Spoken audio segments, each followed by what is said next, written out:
특강 영어 독해 연습 217페이지 16번 빈칸 추론입니다. 이거는 뭐 문제가 어렵다거나 문장이 어려워서 가져온 건 아니고요.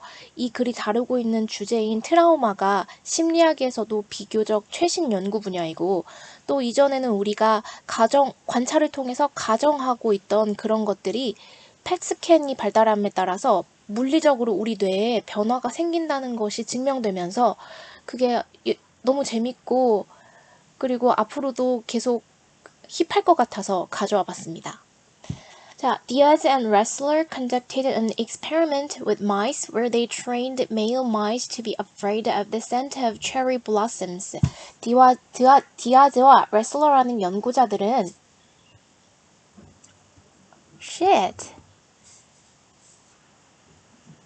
conducted, 실행했습니다. 한 실험을요. 쥐들과 함께하는 실험을 시행했습니다. where, 그리고 그 실험 속에서 이렇게 관계부사예요. 그리고 그 실험 속에서 쥐들이 아니고 여기는 연구자들이네요. 연구자들은 훈련시켰습니다. 수컷 쥐들이 무서워하도록 훈련시켰습니다. 벚꽃의 향에 대해서 무서워하도록 그렇게 조건을 주었습니다. Every time they introduced the smell of cherry blossoms, they would electrocute the mice. 때마다 부사절이죠. 그 연구자들이 도입할 때마다요. 뭐를요? 그 벚꽃의 향을 도입할 때마다 그 연구자들은 감전시키곤 했습니다. 그 수컷 쥐들을요. 3 days later, they had the mice mate with female mice. 3일 후에요. 그 연구자들은 하게 했습니다. 사역동사예요. 그 수컷 쥐들이 짝짓기를 하게 했습니다. 암컷 쥐들과요. The resultant pups, 그 결과에 따른 새끼들. 그러니까 이 짝짓기의 결과로 태어난 그 쥐새끼들은 were not electrocuted, 감전이 되지도 않았고요. or introduced, 소개되지도 않았습니다. To the scent of cherry blossoms, 벚꽃의 향에 대해서 소개되지도 않았습니다. 성체가 될 때까지요.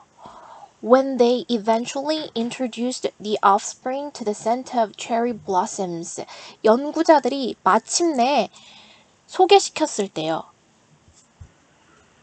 그 후손들을요. resultant pups를 말하는 거죠. 그 벚꽃의 향에 대해서 마침내 소개시켜줬을 때 여기까지 부사절이고 그 새끼 쥐들은 시작했습니다. shaking, 몸을 떠는 것을요. 그리고 displaying, 나타내는 것을 시작했습니다.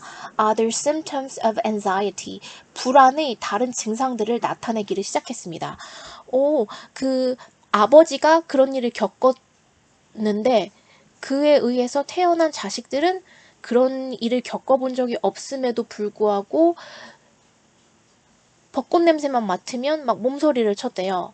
These pups, 이 새끼 쥐들은요, could also pick up, 또한 인식할 수 있었습니다. 픽업 하면요, 어떤 부모의 습관 같은 것들을 아이들이 금방 배우는 것도 픽업이라고 하고, 픽업하면 이해하고 알아차리는 뭐 그런 것들, 그런 뜻도 있어요. 픽업, 알아차리곤 했습니다.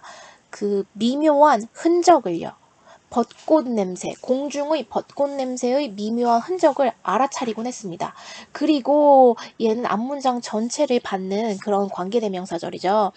그리고 그렇게 관계대명사의 계속적 용법으로 그렇게 공중에서 벚꽃의 냄새를 맡는 것 자체가 변화시켰습니다. 그들 뇌의 구조를요. 여기까지가 이렇게 한 문장이었고 end로 이어지는 여기가 문장 1번이고 여기 문장 2번이 되는 중문인 거예요. 그리고 뇌의 특정한 certain areas, 특정한 뇌의 부분이 lit up, 불이 켜졌습니다. When monitored digitally, 그 부분이 디지털 방식으로 모니터 되었을 때요. The same behavior was observed in the following generation of the mice, even though they had never been electrocuted. 이 똑같은 행동이 관찰되었습니다. 그 뒤에 따라오는 세대의 쥐들에게서도요. 그 후세대의 쥐들이 감전이 되어본 적이 없었음에도 불구하고요. This led, 이러한 것들은 이끌었습니다. researchers, 연구자들이 뭐 하도록요? to understand, 이해하도록 이끌었습니다. 어떻게 인간으로서 우리가 뭐뭐 하는지요. 자, 1번에 share relatively limited evolutionary similarities with other animals. 공유합니다. 상대적으로 제한된 그 진화적인 유사점들을요. 다른 동물들과 인간들은 진화론적으로 다른 특성들을 가진다. 이런 건 좀 아닌 것 같고요. 2번에 devise specialized treatment to address specific medical conditions. 우리 인간들이 고안해냅니다. 아주 그 분야에 특별화된 처치 방법들을요. 특정한 medical condition 하면은 특정한 건강 상태, 특정한 그 질병을 다루기 위해 전문적인 처치를 고안하는 거. 그런 것도 아니죠. 여기 뭘 치료하는 내용은 없어요. 3번에 evolve and adapt by unlocking the amazing capabilities within our genes. 우리의 유전자 내에 내재되어 있는 아주 멋진 가능성을 unlocking, 풀어내는 거죠. 풀어냄으로써 진화하고 적응하는 거. 진화와 적응에 대한 그런 내용은 아니고요. Carry our ancestors' emotional reactions to traumatic situations and events. Carry, 보존하고 그리고 계속 가지고 나가는 거죠. 우리 조상들의 감정적인 반응을요. 뭐에 대한 반응이요? 트라우마가 될 만한 상황이나 사건에 대한 우리 조상들의 감정적 반응을 우리 유전자가 계속 지니고 있는 거죠. 5번 Develop emotional traits through environmental influences, not through heredity. 발전시켜 나가는 것이에요. 감정적인 특징들을요. 환경의 영향을 통해서, 유전이 아니라 환경의 영향을 통해서 감정의 특징들을 발전시켜 나가는 것. 이것도 그렇게 틀린 건 아니지만 이런 거를 가장 적절한 것을 고를 때는 이런 모양의 글이 있으면 요게 딱 알맞은 그런 뚜껑을 선택해야 되는데 이거는 다소 이런 모양이라고 볼 수 있을 것 같아요. 너무 범위가 넓고요. 이 글은 트라우마에 한정하는 게 더 맞을 것 같아요. 그래서 답이 4번입니다.